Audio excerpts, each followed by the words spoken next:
Easy English conversations. Simple English. Real conversations. Hey, English learners. Welcome back to the Easy English Conversations channel, your cozy place to learn easy English through real-life conversations. I'm Alex. And I'm Emma. If you're listening right now, maybe you're just waking up. Maybe you've got a cup of coffee in your hand, or maybe this is the quiet moment before your day really starts. Wherever you are, we're really glad you're here. Yeah, truly. This feels like one of those calm mornings where everything is still a little slow. You haven't checked all your messages yet. Your brain hasn't gone into full chaos mode. There's just space. I love that space. It's funny, though, because those quiet moments are usually when the big questions sneak in. The ones you don't plan to think about. Exactly. Like that thought that pops up when you're brushing your teeth or staring out the window. The "am I actually going anywhere?" thought. Or, I'm doing something, but is it enough? Yeah. And that's where I want to start today. Not with answers, just with that feeling. That slightly uncomfortable pause where you're not sure if what you're doing counts as progress. I think a lot of people listening know that feeling really well, especially language learners, because progress can feel invisible. Invisible is the perfect word. You're studying, you're showing up, but there's no fireworks, no big moment where someone taps you on the shoulder and says, "Congrats, you're officially better now." And sometimes that makes people think they're failing, or behind, or doing it wrong. Which brings me to something I've been thinking about a lot lately. The way we define success. Not the big, shiny version, but the quiet one. Oh, I'm glad you said that, because the loud version of success is exhausting. It really is.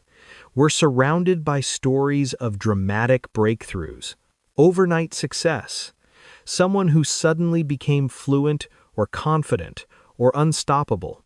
And we rarely hear about the boring middle. Or the quiet mornings. The days where nothing dramatic happened, but someone still showed up. To me, that's what real success looks like. Quiet success. It doesn't announce itself. It doesn't ask for attention. It just keeps going. Let's sit with that for a second. Quiet success. What does that actually mean to you? For me, it's when you keep a promise to yourself even when nobody is watching, even when you're tired, even when the result isn't obvious yet. So, not intensity, not motivation, but consistency. Exactly. Consistency over intensity. I think intensity is sexy. Consistency is humble. That's such a good way to put it. Intensity feels powerful. You study for 3 hours one day and think, "This is it, I'm changing my life." And then you disappear for 2 weeks. Right. Consistency is way less exciting. It's like, I'll do 10 minutes today, and tomorrow, and the next day. And it doesn't feel heroic. But it works. Why do you think people resist that so much? Honestly? Because consistency forces you to face yourself. You can't hide behind big effort anymore. You can't say, "I'll start when I have more time." You're either showing up or you're not. That's uncomfortable. Very. Especially for learners who already feel insecure. It's easier to wait for the perfect mood, the perfect plan, the perfect level of confidence. But perfection is sneaky. It pretends to protect you. Yes. It says, "Don't start yet. You're not ready." But what it's really doing is keeping you stuck. This is where I want to gently challenge something. I hear a lot of learners say, "I just don't want to make mistakes."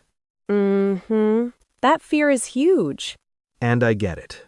Mistakes can feel embarrassing, especially in a new language. But avoiding mistakes is actually avoiding growth. Exactly. Accepting mistakes isn't weakness. It's part of relentless effort. I love that phrase, relentless effort. Not aggressive effort. Not stressful effort. Just steady, forgiving effort. Relentless doesn't mean harsh. It means you don't quit on yourself. Yes, you can be kind and still be relentless. You can say, today was messy. I messed up, and I'm still showing up tomorrow. That mindset alone changes everything. It really does. I remember when I was learning another language years ago, I had this rule for myself. I wasn't allowed to quit just because I felt embarrassed, That's a powerful rule. because embarrassment passes. But quitting sticks. That hits hard. And it connects to something else I've been thinking about, the idea of the mountain. Ah, yes, the mountain. Every learner has one. This huge, overwhelming goal. I want to speak fluently. I want to understand movies. I want to feel confident. And when you look at the whole mountain at once, it's terrifying. So, what do people do? They freeze. Or they try to jump to the top in one giant leap. Which never works. Never. The only way up a mountain is step by step. Small rocks, tiny footholds. I love that image. Small rocks. Micro steps. Micro steps are underrated. Reading one page, listening to one short audio, recording a short voice note. And doing it even when you don't feel like it. Especially when you don't feel like it. That's when it counts the most. This is where habits come in. Not goals. Habits. Non-negotiable habits. Let's talk about that word for a second. Non-negotiable. It sounds strict. It does. But I think it's actually freeing. How so? Because when something is non-negotiable, you stop arguing with yourself every day. You stop asking, should I study today? You just do it. Exactly. Like brushing your teeth. You don't wake up and say, do I feel motivated to brush today? I hope not. You just do it because it's part of who you are. So the habit becomes identity-based. Yes. I'm someone who shows up, even if it's just for 5 minutes. And 5 minutes sounds small. But small is powerful. Small is sustainable. This reminds me of something you said once about self-sabotage. Oh, yeah. That old friend. You said self-sabotage often looks like waiting. Waiting for confidence, waiting for motivation, waiting for the right time. When really, it's just fear wearing a nice outfit. Exactly. And one of the best ways to avoid self-sabotage is to get off the fence. I love that phrase, getting off the fence. Being on the fence feels safe. You're not failing, but you're not fully committing either. But it's exhausting. So exhausting, because your brain is constantly debating, should I, shouldn't I? Commitment removes that noise. And commitment doesn't mean perfection. It just means choosing. Choosing to show up, to push through discomfort. Discomfort equals growth. That's not a slogan, it's just reality. Growth feels awkward, unstable, sometimes boring. Especially boring. No one talks about how boring progress can be. The boring magic of tiny choices. Yes, that's where the real transformation happens, not in big emotional moments, but in boring repetition. I want to pause here for a second. Because if someone listening right now is feeling overwhelmed Or behind. or frustrated with themselves, I'd want them to hear this. You don't need a breakthrough today. you just need a step. One small rock. And maybe the question isn't, how do I get to the top? But what's the smallest step I can take right now and actually keep taking? That's a powerful shift. It really is. And it changes how you see effort, success, and even yourself. So let me ask you this, Emma, and maybe this is a good place to slow down for a moment. Okay. If someone listening feels stuck at the bottom of their mountain, unsure where to begin, what would you ask them? I'd ask them this. What's one tiny thing you could do today that future you would quietly thank you for? That question always lands differently when you really sit with it. Not future you with a cape and perfect grammar, just tomorrow you. Slightly calmer, slightly more confident. Exactly. We don't need to impress some imaginary version of ourselves. We just need to stop making life harder for the person we'll be in a few hours. And that's such a gentle way to think about discipline. Not punishment, not pressure, just care. Care is underrated in learning. People think they need to be tougher, harsher, but most learners I meet aren't lazy. They're tired. Tired of trying and feeling like it doesn't show. Yes.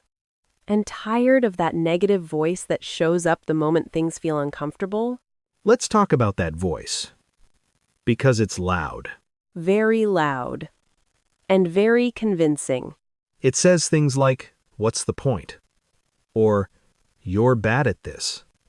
Or my personal favorite, "You'll never sound natural anyway." Oh, that one hurts. Because it feels so final. And yet, it's just a thought. Just a thought, not a fact. This is where mindset really matters. The difference between seeing yourself as the captain of the ship versus the victim of the storm. Captain versus victim. I love that comparison. Because storms will happen either way. Exactly. Bad days, busy schedules, low energy, they're guaranteed. But the captain asks, what can I do with the conditions I have? The victim asks, "Why is this happening to me?" And I say that with compassion. Because I've been in victim mode plenty of times. Same. It's human. But staying there keeps you stuck. The moment you reclaim even a tiny bit of control, everything shifts. Like flipping a switch. Or flipping the script. There it is. When you flip the script, you stop saying, I have to study English, and start saying, I get to build something. That's subtle, but powerful. Language learning isn't just absorbing information. It's building trust with yourself. Trust that if you show up, it'll count. Even when it feels messy. Especially when it feels messy. I want to bring up something practical here. Because mindset is important, but people also need tools. Totally.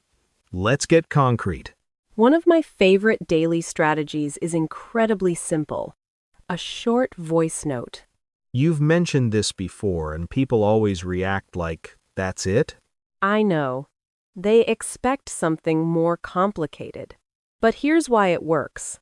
When you record yourself speaking, even for 20 seconds, you're doing 3 things at once. Okay, break it down. First, you're practicing speaking, which most learners avoid. Second, you're getting comfortable with your own voice in English. And third, you're proving to yourself that you showed up. That proof matters. So much. It builds momentum. And momentum doesn't come from big wins. It comes from repeated evidence. I did this yesterday. I can do it again. Exactly. And it doesn't have to be good. It just has to be honest. What would someone talk about in that voice note? Anything. How they're feeling, what they're worried about, what they noticed that day. 3 sentences is enough. That reminds me of another practice I love. Reading one page. Yes. Reading one page sounds almost silly. Until you realize how often one page turns into 2. Or at least turns into a habit. And habits compound quietly. Quiet success again. Always. Quiet success doesn't ask, did you do a lot? It asks, did you show up? There's something else I want to touch on here. Negativity spirals. Ah, the spiral. That moment when one bad thought leads to another, and suddenly the whole day feels ruined. Or one mistake in English makes you question your entire ability. Exactly. So, How do you snap out of that? First, you notice it. You name it. Oh, I'm spiraling. Naming creates distance. Yes. Then, you interrupt it.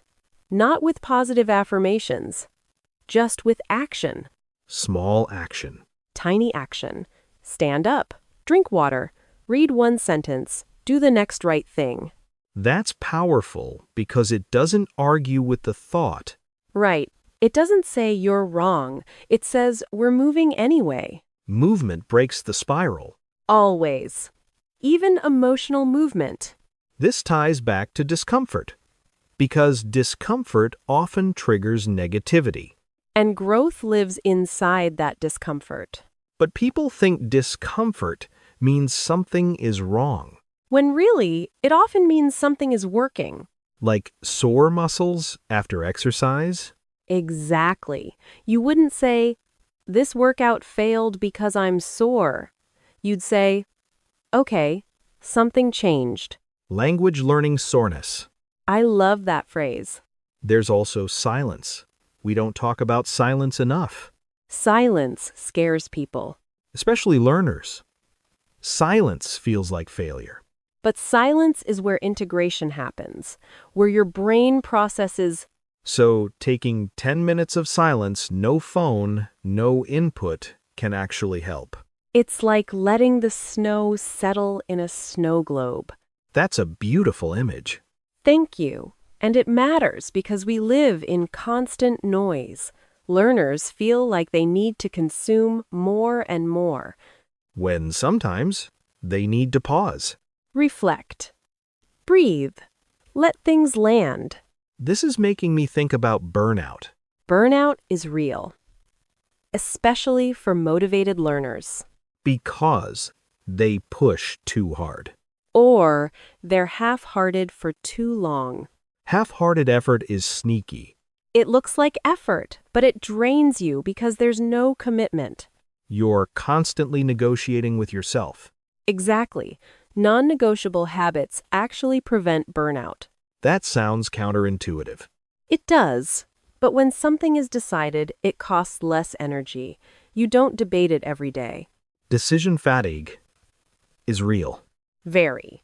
So, the fewer decisions you need to make about studying, the more energy you have to actually learn.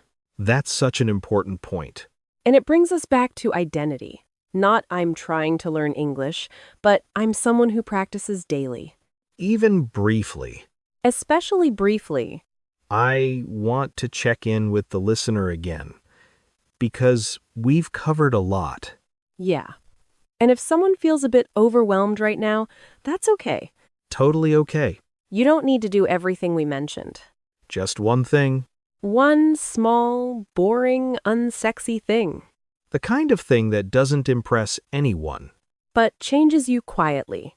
So here's a question I'll throw back to you, Emma, and maybe to everyone listening. Okay. How do you help someone trust that these tiny actions actually add up when they can't see the results yet? That's such a good question. And honestly, I think it starts with learning to notice different kinds of progress. Different how? Not, am I fluent yet? But do I hesitate less? Do I recover faster after a mistake? Do I feel slightly less afraid than last month? Those are subtle. Very. But they're real. And once you start noticing them, something shifts.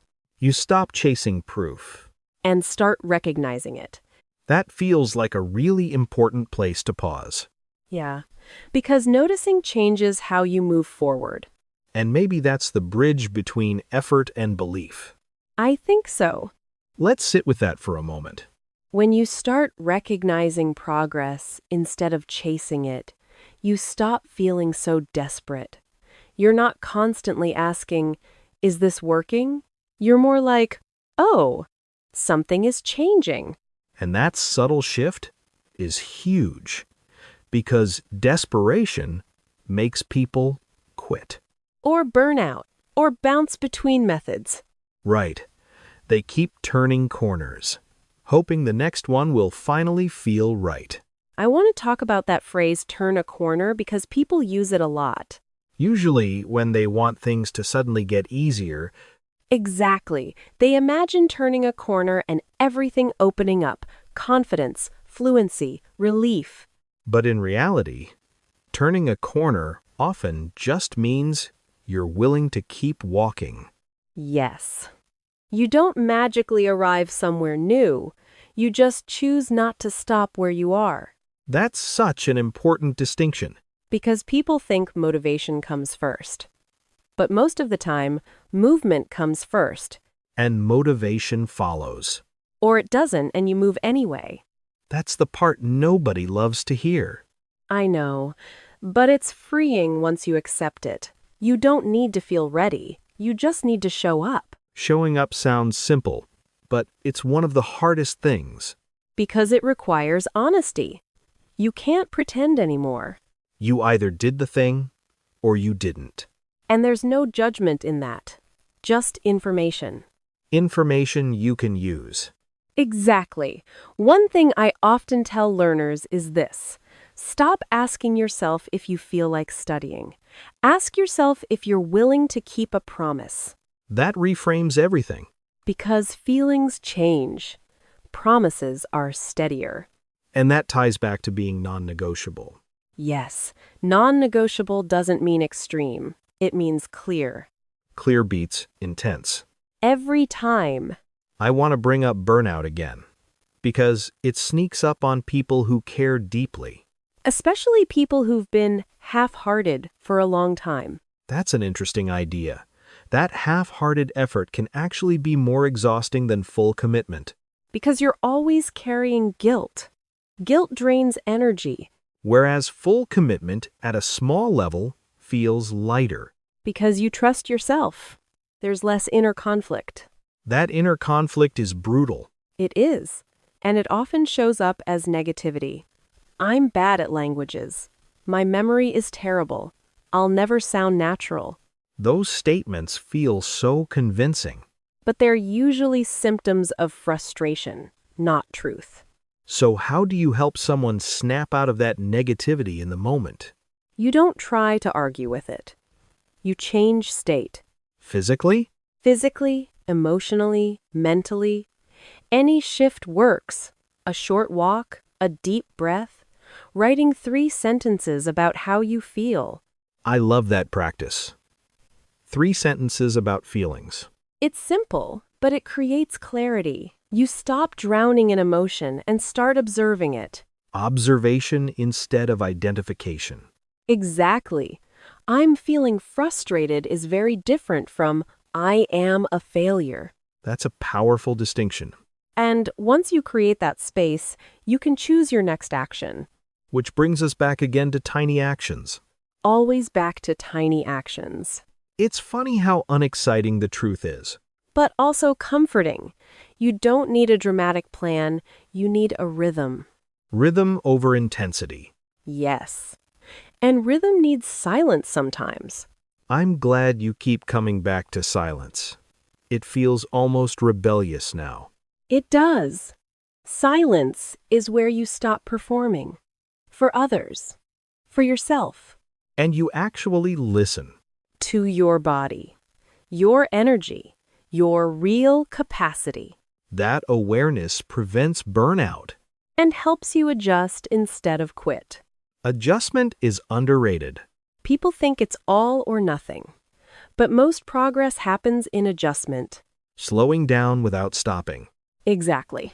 I'm thinking about listeners who might be in different places right now. Some are just starting. Some have been learning for years. And all of them are allowed to move at their own pace. That permission matters. So much. Comparison steals joy and patience. Especially in language learning. Everyone's mountain looks different. Different height. Different terrain. But the rule is the same. One step at a time. And you don't have to see the top. You just have to trust the next step. Trust built through repetition. Through showing up on days that feel ordinary. Or even bad. Especially bad. I want to circle back to something you said earlier about identity. Because I think that's where everything connects. Yes. Identity changes behavior more than motivation ever will. So instead of saying, I want to improve my English, You say, I'm someone who practices a little every day. that statement carries responsibility but also kindness. Because a little leaves room for real life. And real life is messy. Always. If you had to offer one gentle reminder to someone listening right now, what would it be? I'd say this. You don't need to be impressive. You just need to be consistent. That's such a relief to hear. It really is. You're allowed to be quiet. You're allowed to be slow. You're allowed to build in private. Quiet success again. Always quiet success. I'll add one thing.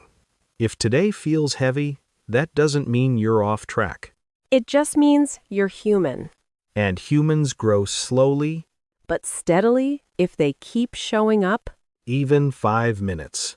even one sentence, Even one voice note whispered into your phone. it all counts.